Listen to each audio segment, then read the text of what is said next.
Olá, amigas, amigos, sejam bem-vindos às nossas conversas de todas as terças-feiras. E esta é bastante especial, que é a nossa primeira live de terça-feira deste ano.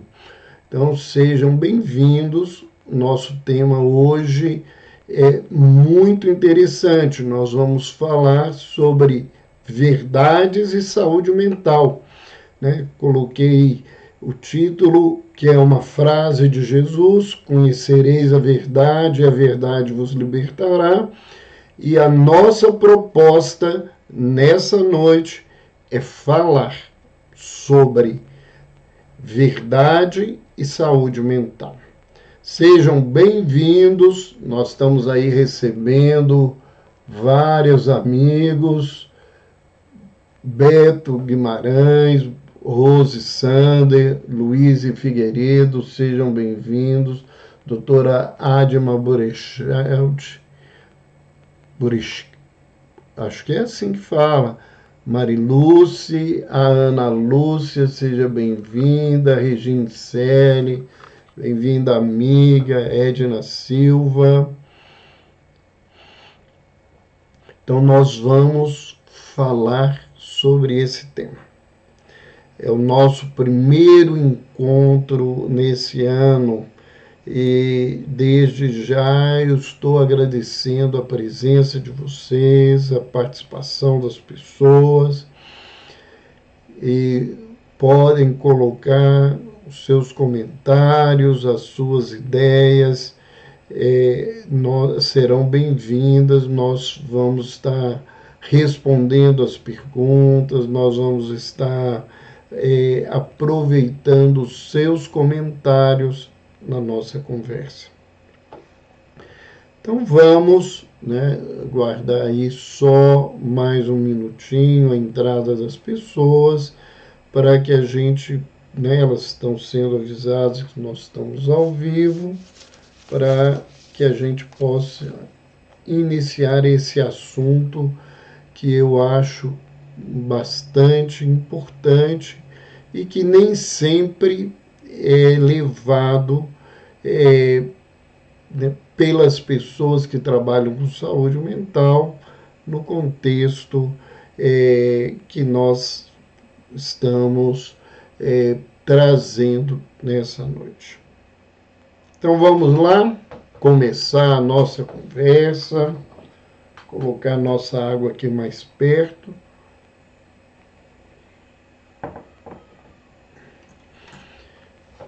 Então, a nossa fala, primeiro, alguém, né, nós colocamos inclusive no nosso story, que alguém, um amigo, me ligou e falou assim: você vai falar sobre tema religioso, você vai falar hoje sobre algum tema evangélico, né? As pessoas às vezes desconhecem o quanto a questão da verdade tem a ver com alguns transtornos mentais e tem a ver com o adoecimento psíquico, com as relações tóxicas que muitas vezes nós vivemos. Primeiramente, não serei atrevido, como muitas vezes eu coloco, o que é verdade. Me lembro sempre, quando falo disso, da conversa de Jesus com Pilatos, e Pilatos pergunta a ele: o que é a verdade? E Jesus se cala. E a gente entende nesse contexto que não adianta eu dizer o que é a minha verdade, porque as pessoas nem sempre estão propondo ouvir a verdade do outro e não estão propondo a procurar a verdade. Mas o que nós vamos tentar mostrar aqui algumas reflexões que seriam importantes a gente fazer e uma correlação com a questão verdade e transtornos mentais. Uma das grandes características das psicoses, dos transtornos psicóticos, é a alteração do juízo da realidade. Ou seja, da capacidade do indivíduo ver a realidade. Nós entendemos, muitas vezes é assim, que a verdade é aquilo que eu chamo de realidade. Nós nos esquecemos muitas vezes, né, que o real é uma interpretação da nossa mente, né? E a psicose mostra isso.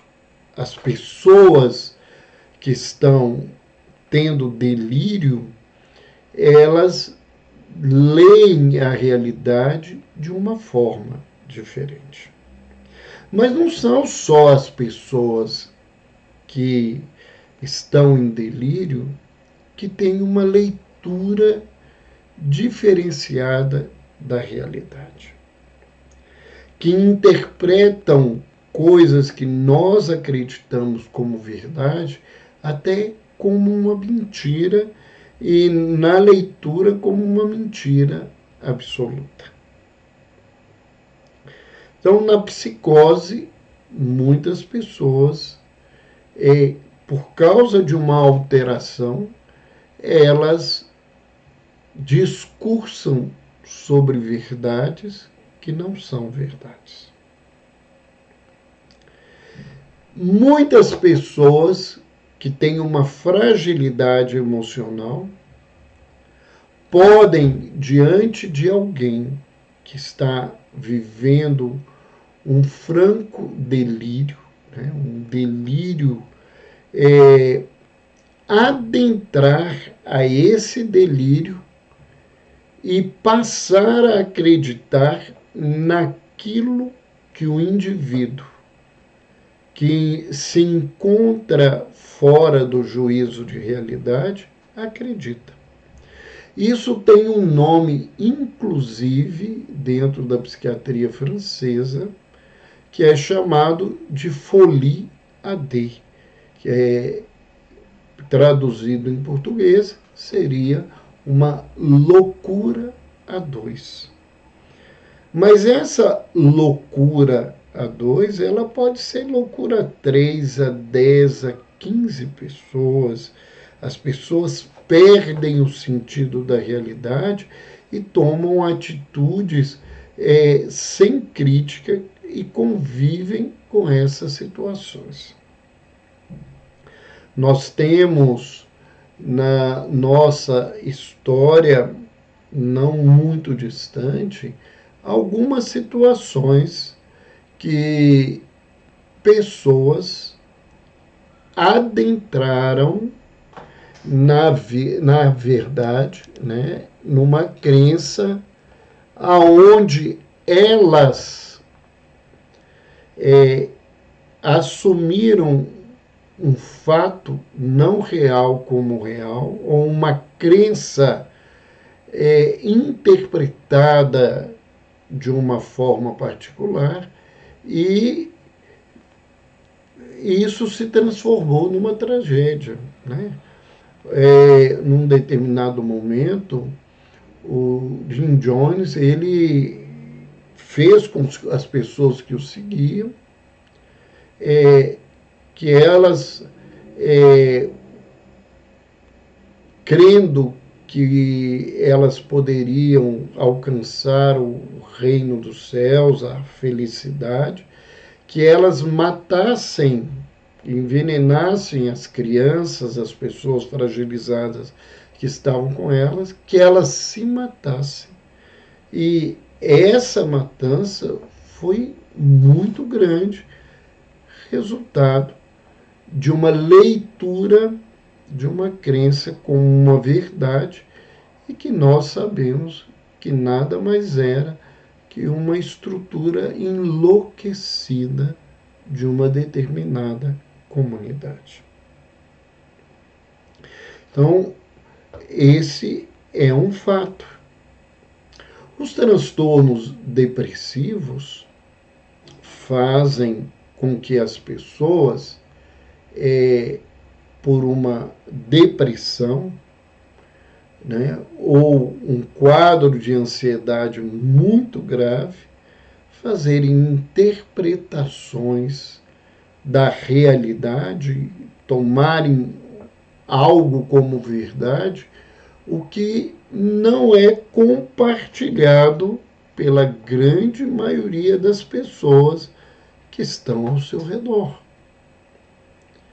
E muitas vezes essas pessoas tomam atitudes, elas se autoagridem ou agridem a terceiros por causa de uma interpretação que elas acreditam ser uma verdade, enquanto isso não é uma realidade. Há uma fala de um escritor português bastante importante, chamado Camilo Castelo Branco, que ele diz, né, que o ciúme vê com lentes que fazem grandes coisas pequenas, que fazem gigantes em anões e que fazem verdades insuspeitas. Ou, ao contrário, né, que transformam as suas suspeitas em verdades. Então, o delírio de ciúme, né, os quadros de ciúme patológico, eles interpretam a realidade como uma situação de uma verdade que eles acreditam. Certo momento eu acompanhei uma paciente que ela tinha um delírio, né, com ciúme patológico. E se qualquer mulher chegasse próxima ao companheiro dela e essa pessoa espontaneamente e por outro motivo sorrisse, risse, ela interpretava e criava uma confusão, uma situação com essas outras mulheres, que elas estavam rindo, tentando seduzir o companheiro delas. Então, para ela aquilo era uma verdade. Para as pessoas que estavam ao redor, para algumas era um ridículo, outras interpretavam como loucura. Então, quando a gente fala da questão da verdade, nós entramos nesse lugar. Existem transtornos de personalidade onde as pessoas, né, elas passam a ter comportamentos a partir de crenças das suas verdades pessoais que não são as verdades das criaturas. E interpretam comportamentos e atitudes e se comportam a partir dessa interpretação de uma forma que é o constante da vida delas, mas não é o natural do comportamento da comunidade. Um exemplo disso são os transtornos de personalidade paranoide. E nós podemos ver essas alterações em outras questões. Crenças, né, acreditar em algo para mim, pode me fazer sofrer. No chamado transtorno borderline, as pessoas portadoras desse transtorno, elas têm uma baixa autoestima. Elas se leem e se veem de uma maneira muito pequena e desinteressante para a sociedade.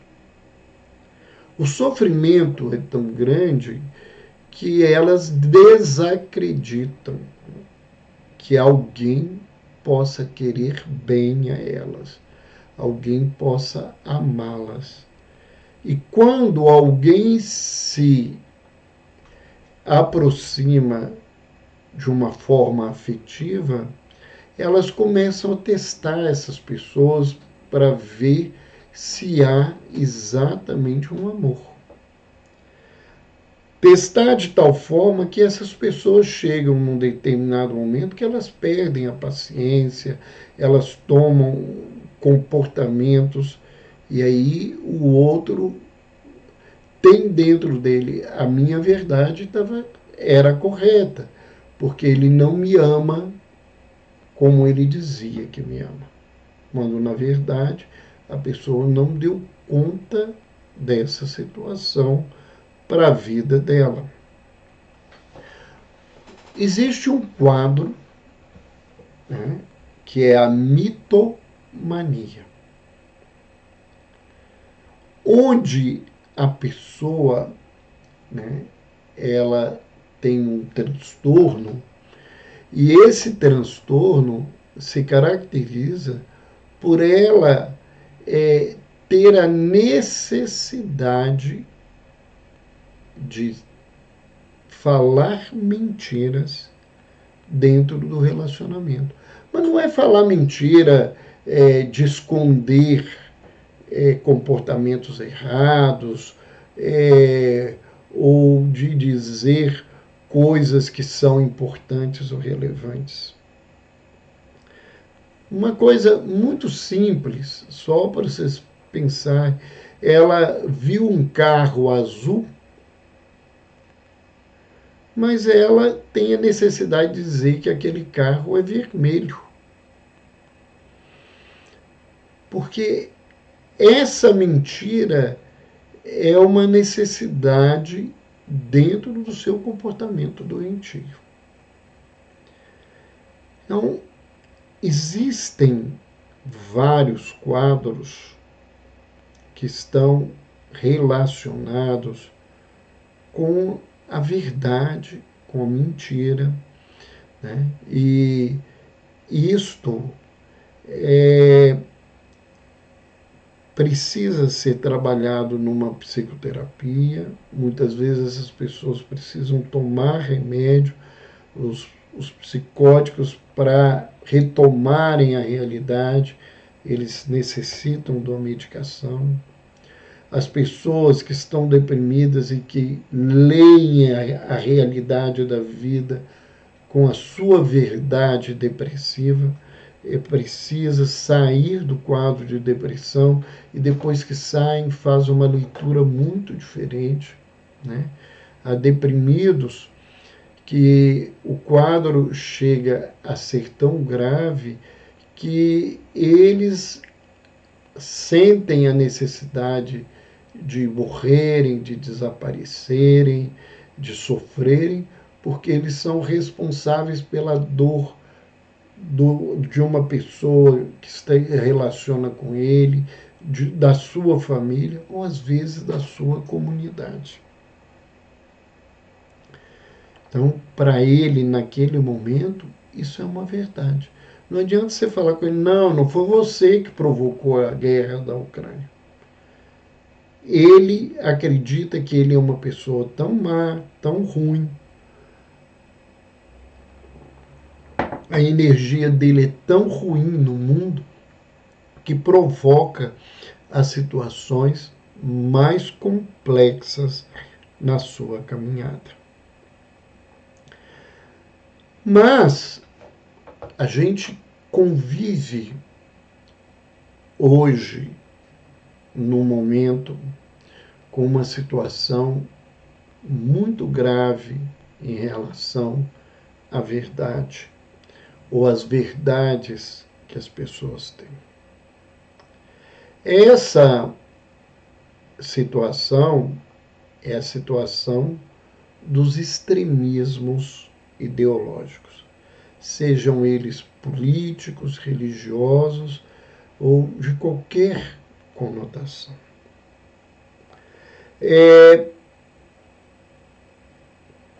Há uma fala de Galileu Galilei que ele diz o seguinte: duas verdades nunca podem se contradizer.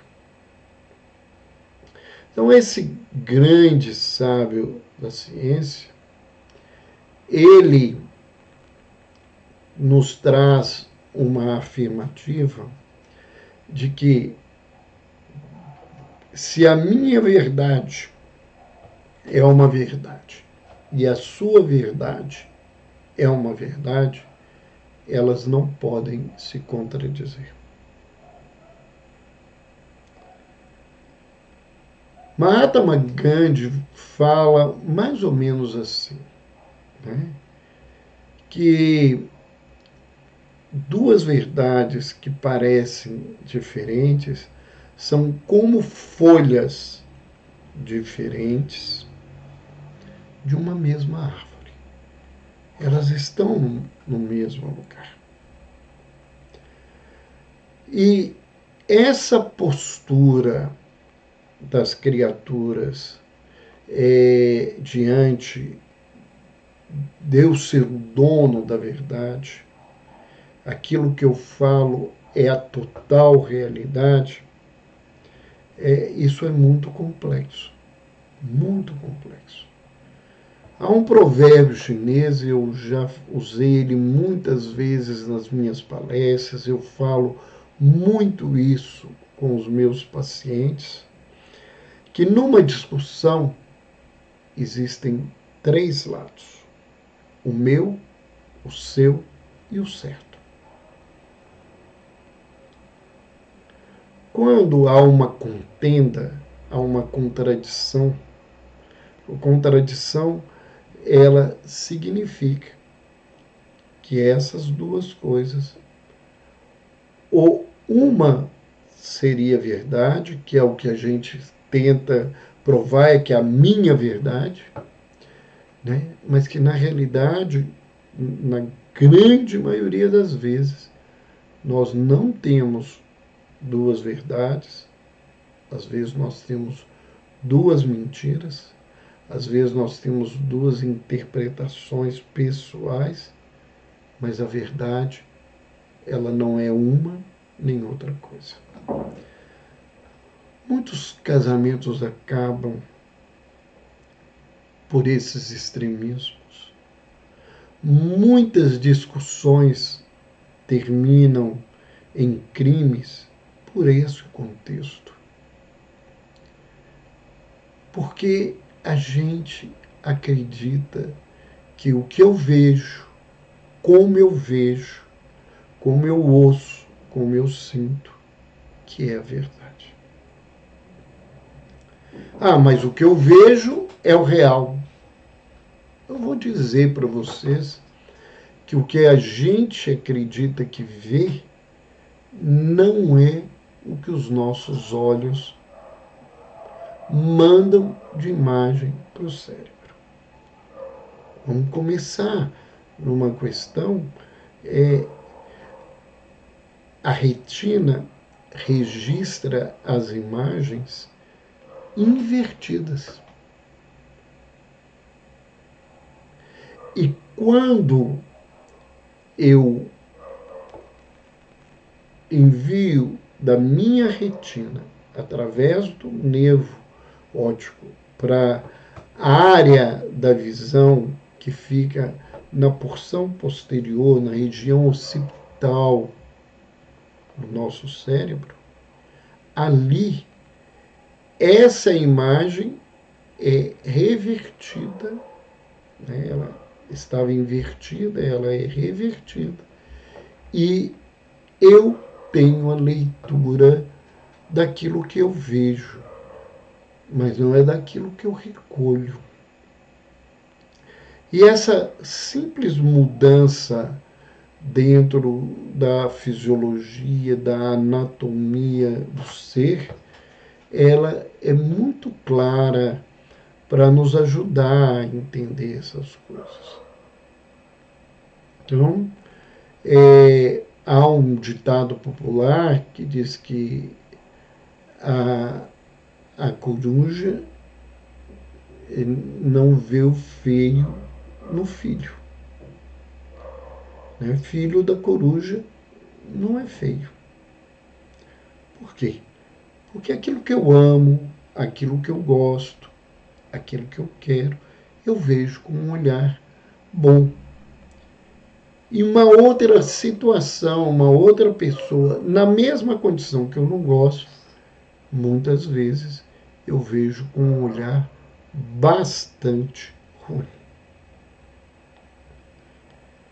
Então, isto é preciso que a gente entenda com clareza. Uma outra situação que envolve muitas vezes até uma postura profissional, que é a questão do dizer a verdade. Ah, mas a verdade ela tem que ser nua e crua. A verdade nua e crua, ela pode adoecer. Ela pode levar o indivíduo a uma situação e a um comportamento muito grave.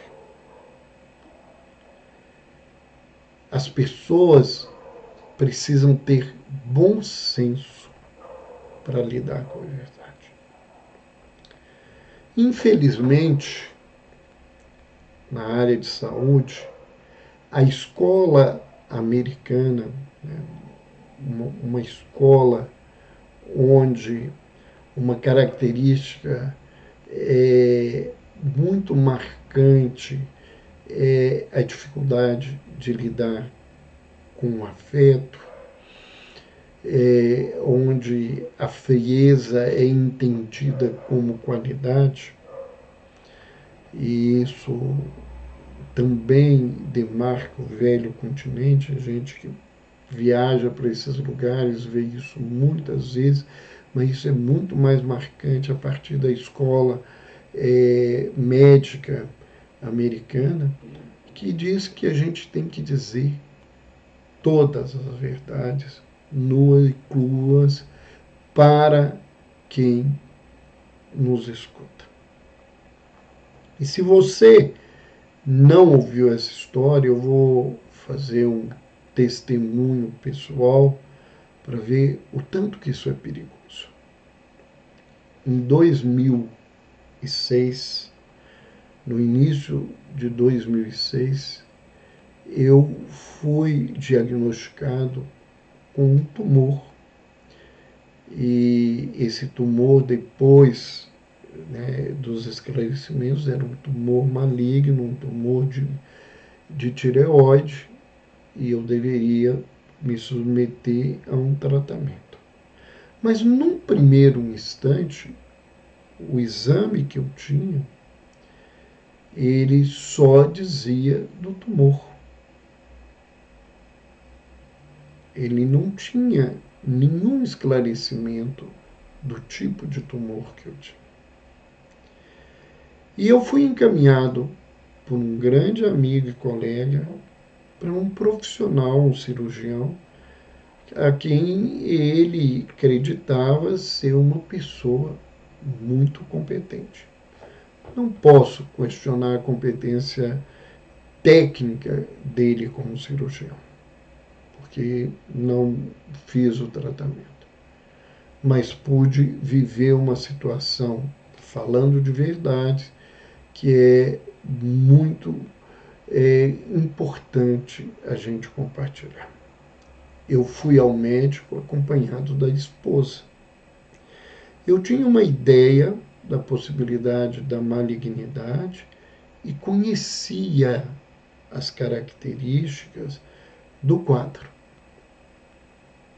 Mas a minha esposa não tem uma formação na área de saúde. Ela é uma leiga. E quando o médico ele ela questionou na minha frente ao médico e perguntou assim, o que ele tem? Ele falou assim, é um tumor maligno e ele precisa ser operado o mais rápido possível.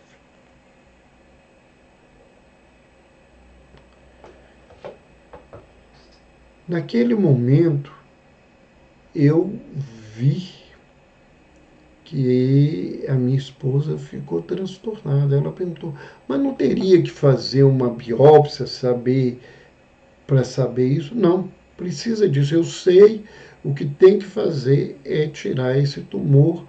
Era uma quinta-feira, uma coisa assim. A semana que vem ele tem que ser operado com urgência. Nós saímos de lá e ela estava se sentindo mal. Ela é hipertensa e a pressão subiu.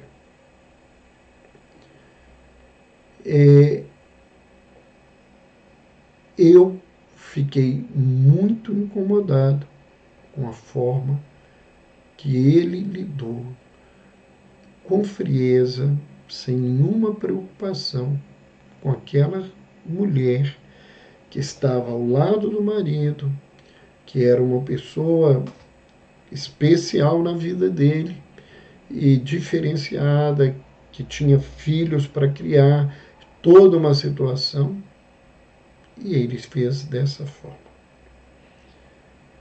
Eu sabia que eu teria que tomar uma atitude. E uma colega me indicou um outro profissional, um cirurgião, na mesma área, na mesma condição. E nós fomos a esse médico. Aquele outro nem me tocou. Não olhou a pressão, não tocou o meu pescoço, não me examinou.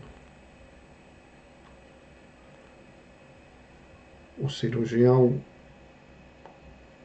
que me atendeu, ele me examinou, olhou minha pressão, os meus batimentos cardíacos, fez a palpação da glândula tireoide, olhou se havia algum linfonodo aumentado ao lado, né?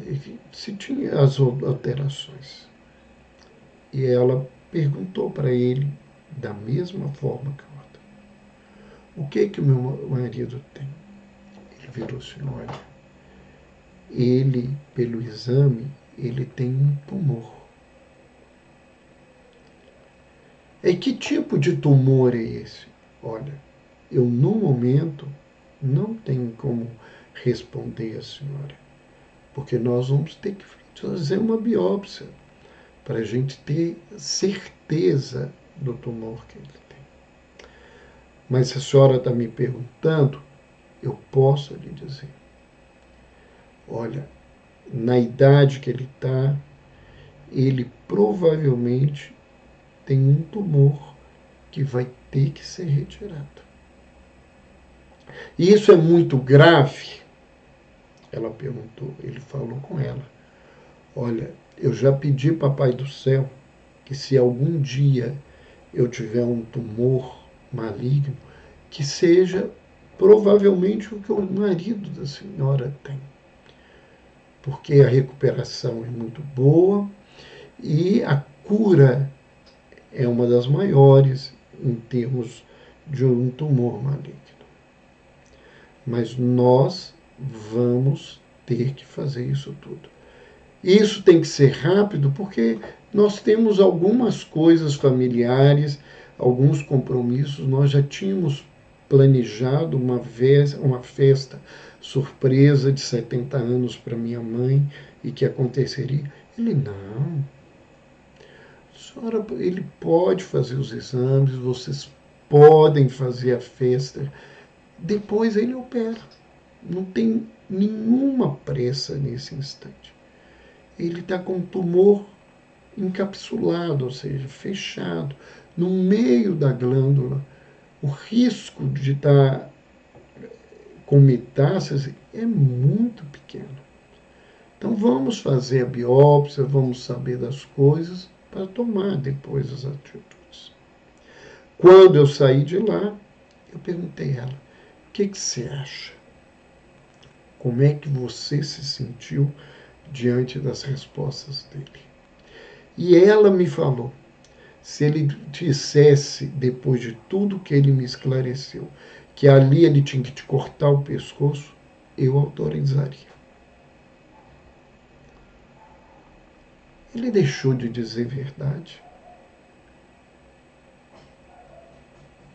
Há uma fala de um escritor italiano chamado Umberto Eco, que ele diz que nem todas as verdades são para todos os ouvidos. E profissionalmente eu aprendi isso, porque é novo. Eu, às vezes, num afã de mostrar minha capacidade de diagnóstico, eu já disse coisas verdadeiras, compatíveis com o conhecimento científico, que foram interpretadas e causaram sofrimento que não eram interessantes. E aprendi isso, que nem todas as verdades são para todos os ouvidos. E que às vezes a gente, antes de dar a notícia que o gato caiu do telhado, a gente precisa dizer que o gato subiu no telhado.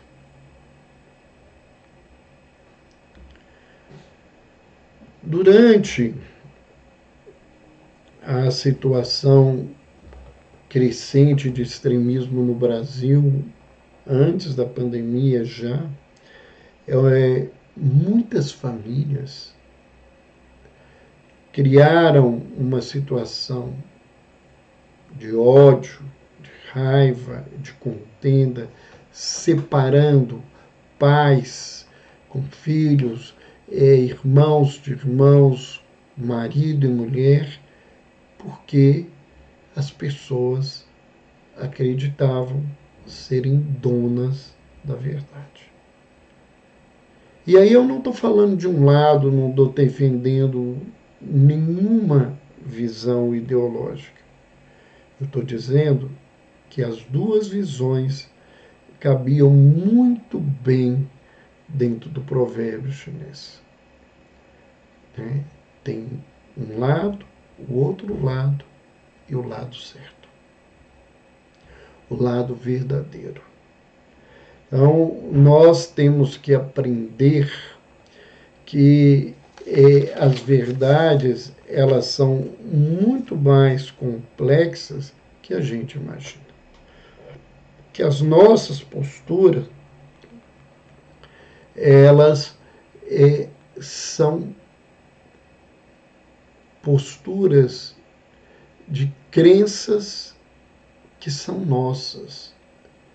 A verdade, ela está além disso. E embora eu não saiba dizer muitas vezes o que é a verdade, eu aprendi, e isso eu aprendi realmente com Jesus, que as verdades têm uma grande característica. Elas libertam as criaturas.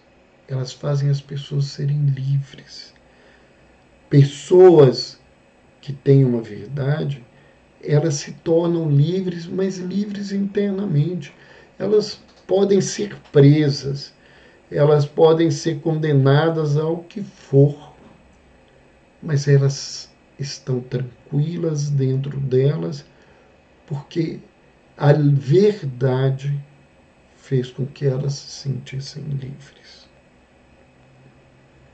Então, uma verdade que exige que eu oprima o outro, uma verdade que me diz que o outro é meu inimigo, uma verdade que me convida a matar uma outra pessoa, como a gente vê em diversas condições dos relacionamentos, isso não é verdade. Isso é uma crença. Crenças né, que a gente carrega, mas que não nos modificam positivamente na grande maioria das vezes. E a gente pode ver, né, há uma fala de um outro escritor, chama George Bernard Shaw, ele diz que todas as grandes verdades começam por ser blasfêmias. E aí eu me lembro da própria história de Sócrates. Sócrates foi condenado a tomar cicuta, né, que é um veneno, porque ele foi considerado uma pessoa que estava deturpando a juventude da Grécia. Aquilo que ele trouxe, que é uma verdade que hoje as pessoas têm clareza da grandeza desse homem que é considerado o pai da filosofia ocidental. Esse homem, né, ele foi condenado porque a verdade incomodava aquele grupo de homens aristocratas que não queriam que as pessoas pudessem ter uma leitura e uma interpretação social que os incomodasse nesse contexto. Então, Jesus foi condenado como se ele, o que ele falasse era blasfêmia. E hoje, a sua lição de amor, independente dos contextos religiosos, porque os movimentos religiosos são movimentos bastante difíceis, todos eles, porque eles se transformam em movimentos políticos e as políticas, elas não querem verdade, a política do mundo, não a política no sentido real, né, da leitura grega de política, elas querem poder. E quem quer poder não está preocupado com verdade. Está preocupado com a segurança do lugar onde ele quer ficar. Nós temos que entender nos nossos relacionamentos que aprender a ouvir o outro na sua diferença não é abandonar a verdade. É se permitir ouvir algo que me faça questionar se aquilo que eu acredito tem algum sentido.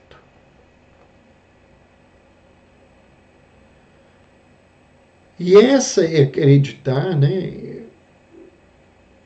Ele está basicamente relacionado com a verdade. Há uma frase que as pessoas atribuem a Allan Kardec, mas que na verdade ele traz e coloca num dos seus livros. Ele diz que a fé, né, verdadeira é aquela que pode enfrentar a razão face a face em todas as épocas da história. Então, isso é muito mais complicado. Se a gente quer aprender a ser sábio, né, e o sábio é o indivíduo que não só conhece a verdade, mas vive a partir dela numa forma íntegra, ética, porque não é eu fazer porque eu acredito.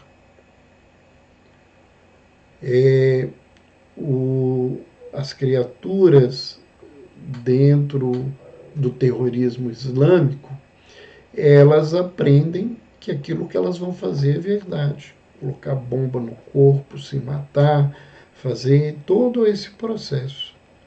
Né? Então, é uma leitura fanática, adoecida. Mas quando a minha postura ética ela não desrespeita o direito do outro, ela respeita o direito da vida, ela respeita o direito das pessoas terem as suas opiniões e que essa troca de opiniões é saudável nas criaturas que aprendem isso, que são sábias, elas têm um exercício, que é o exercício da humildade. E a gente ser humilde não é ser pobre, não é ser alguém com poucos recursos. A pessoa humilde é aquela que reconhece as suas fragilidades, mas reconhece as suas potências e usa aquilo que ela tem para facilitar os outros. A palavra humildade vem de humus, de um terreno, de terra estercada.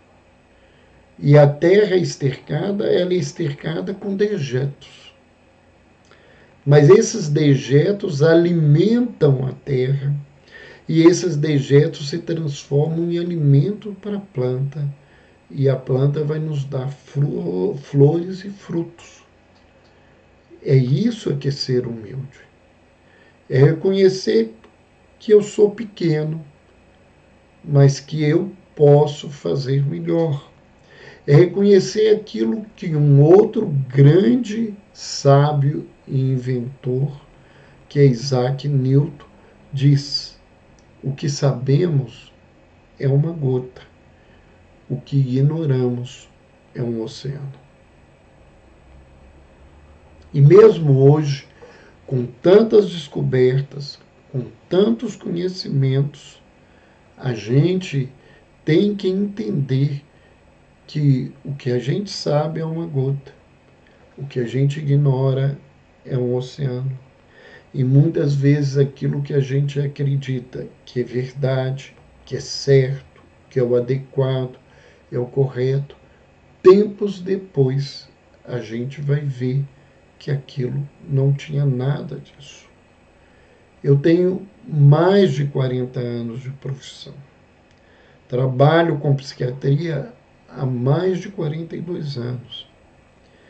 E nesses anos, muitas vezes eu fui orientado dentro do conhecimento médico para uso de determinados medicamentos que eram trazidos como recursos absolutos que iam resolver tudo, como o Prozac, né, que tomou até o nome de ser o medicamento da felicidade, que é a fluoxetina, e com o tempo a gente descobre que esses medicamentos não fazem todo o efeito, muitas vezes não têm o efeito, eles são frutos de uma venda da indústria farmacêutica, que não é uma verdade. Nós já tivemos remédios que foram tirados do contexto porque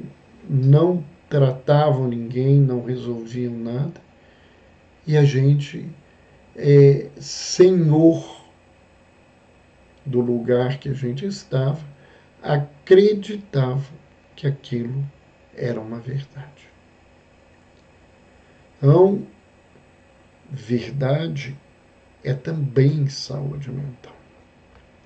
E muitos adoecimentos, e muitos transtornos, muitas relações tóxicas, elas estão diretamente vinculadas com essas leituras que nós temos da minha verdade. Do acreditar que aquilo que eu creio é o real. E que ninguém pode acreditar diferente. Que as pessoas têm que acreditar naquilo que eu acredito. E que quem não acredita e não aceita a minha crença tem que ser destruído. Que se eu acredito que amo alguém e esse alguém descobre que não me ama, eu, nesse meu amor adoecido, eu acredito que eu tenho o direito de matar o outro porque ele não quer me amar, para que ele não possa amar o outro. Isso também tem a ver com verdade. Isso também tem a ver com saúde mental. Então vamos pensar nisso. Lembrando a todos vocês que essa live não fica gravada no nosso canal do Instagram. Que ela está sendo gravada, ela vai para o nosso canal do YouTube posteriormente.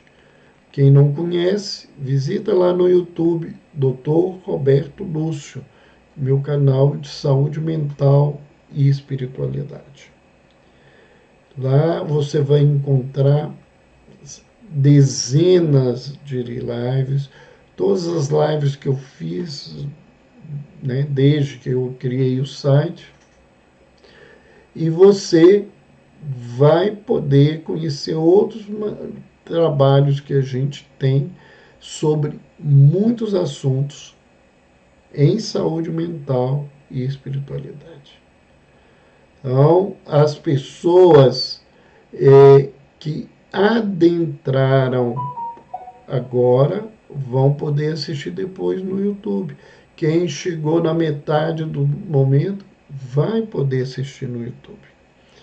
E indiquem, né? Marquem lá no canal, se inscrevam. Isso é importante para as pessoas, para a plataforma, saber que tem pessoas interessadas no assunto. Marquem lá a notificação no sininho, porque todas as semanas nós temos alguma coisa nova para vocês dentro do canal. No mais, para quem está nos acompanhando, boa noite. Para aqueles que estão assistindo a gravação, bom dia, boa tarde. Todas as terças-feiras, às 20 horas, nós estamos aqui. Lembrando a todos vocês que nós temos em breve, daqui a poucos dias, uma novidade para todos vocês, que eu sei que vai ser muito interessante para todos. Então, nós vamos aí trazer um novo trabalho para compartilhar com vocês. Um beijo no coração e até a próxima semana.